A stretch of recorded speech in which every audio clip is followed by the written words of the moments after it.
So what do we have here? An India unit of the Asus ROG Ally, along with a couple of few accessories that we'll get to in just a moment. What else do we have in the box? Some basic paperwork, which I don't think anybody really reads. There is a charger, but unfortunately it's a non-CAN, rather fat, old-style charger with a non-detachable Type-C cable, but you can use it with your laptop if you so want. And a standard Mickey Mouse cable to connect your adapter to the power supply, but at least it has an India style connector. Let's get to the main device itself. In the hand, it doesn't feel too heavy. In fact, it's only marginally heavier than the Nintendo Switch. On the back, you have two programmable buttons, which are actually very useful, especially since you're using it with Windows. More on that in a second. The screen takes up most of the real estate, but what's really impressive is the build quality.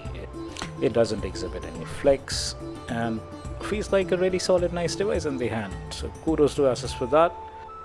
Nice little colored rings around the analog sticks give it a touch of flair if you're into that sort of thing.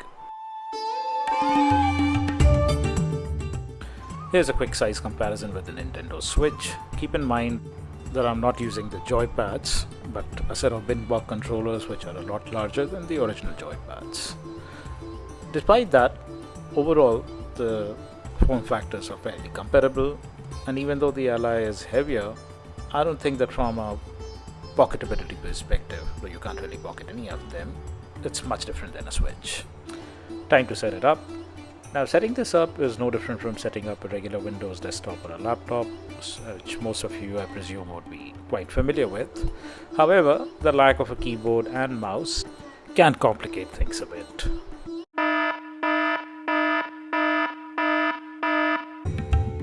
So I eventually ended up docking the Ally to a Thunderbolt dock to try and make life a little easier for me during the setup process. It's not mandatory, you can complete the setup entirely on the Ally itself, but this led to an interesting discovery, which is that a docked Ally is perfectly usable as a portable computer. If you're on the go and you have access to a keyboard, monitor and mouse wherever it is that you're going, you can pretty much use the Ally as a full-fledged Windows PC that's pretty blazing fast. Subjectively speaking, it feels as fast, if not faster, than a regular productivity laptop with an Intel 12th gen chip and let's say 16 gigs of RAM. And while I don't foresee many Ally users trying to think of using it as a portable desktop, but it's certainly an option that's good to have. And you don't need a fancy Thunderbolt dock for it either. Even a basic 4K 60Hz USB-C hub from the likes of Cable Creation or Amazon Basics will do the trick, and they come for as low as 2,500 to 3,500 on Amazon, so there you go. And now we're on to the last stages of the setup. Everything is almost done, and it's time to restart the machine and get down to what we got it for, which is to play an actual game. Starting off with CPU mark, we see that the CPU performance on the Ally is actually quite incredible. It handily beats older generation Intels and is within striking distance or quite comparable with the Alder Lake 12th generation desktop variants, which for a mobile CPU is quite an impressive feat. Now, if the ROG Ally were a desktop, it would land pretty much in the upper tier of mid-range desktops. But bear in mind that this is a highly portable handheld gaming system, and this kind of performance isn't exactly what you would expect from one. The last synthetic test for today is 3D Mark Time Spy. Now, the score of 3100, how does it compare against other laptop GPUs? Let's take a quick look.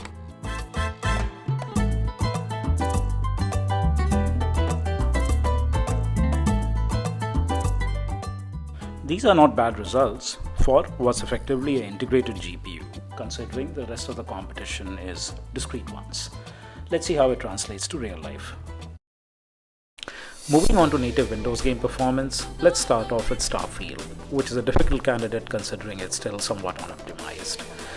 Performance at 1080p, as long as you use AMD FSR and drop some of the visual effects, is quite impressive. It manages a stable 40 frames a second, and this is in battery powered mode. If you were to connect it to a power adapter, the performance should go up by a few notches. Keep in mind that you'd be playing this game on a 7-inch screen, which means that some of the losses that would occur on account of drop in the visual features aren't something that you would notice much. All things considered, the game is quite enjoyable on the Ally. At no point do you feel crippled or wanting for more CPU grunt. And that's saying something, because Starfield isn't exactly an easy game to run for any system. Next up, we have everyone's perennial favorite, Grand Theft Auto 5. Now, older games like this one, they'll run like a charm on the Ally with no need for any kind of compromises. In turbo mode, the frame rates are well over 80, sometimes even 90, while if you were to drop the power consumption to 15 watt, it would still stay in or around 60 or so, and therefore you can easily expect up to 2 hours of gameplay on a single charge. Even if you were to drop the power consumption down to 10, a little bit of reduction in the visual fidelity should still keep the game very plain. So overall, full marks for older games like the GTA 5, and if you were to add a decent power bank, you could even manage a transatlantic flight comfortably on the device.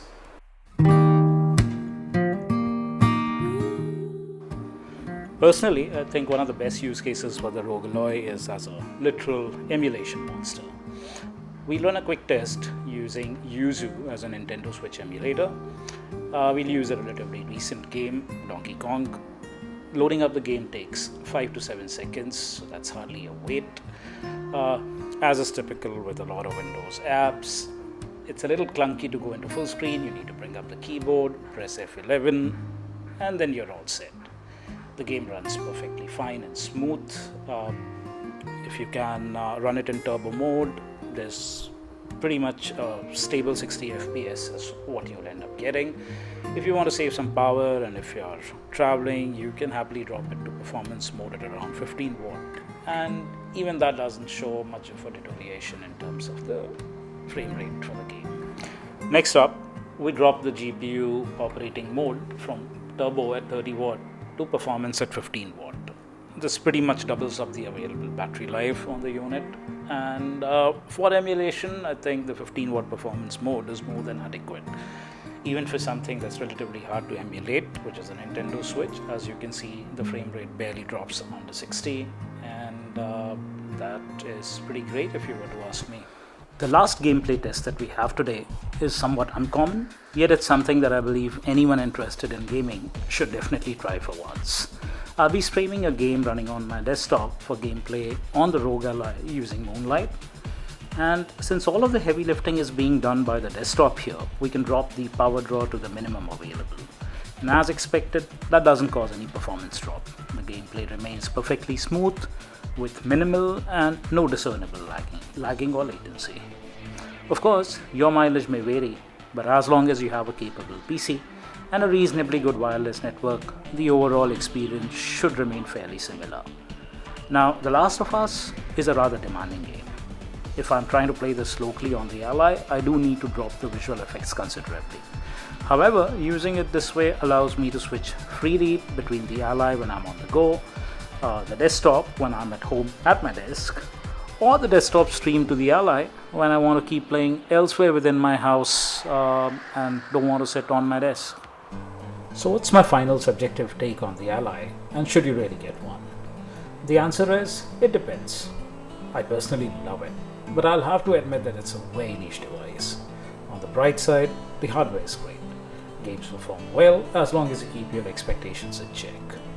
It works rather well for slightly older games, as well as emulation of any kind.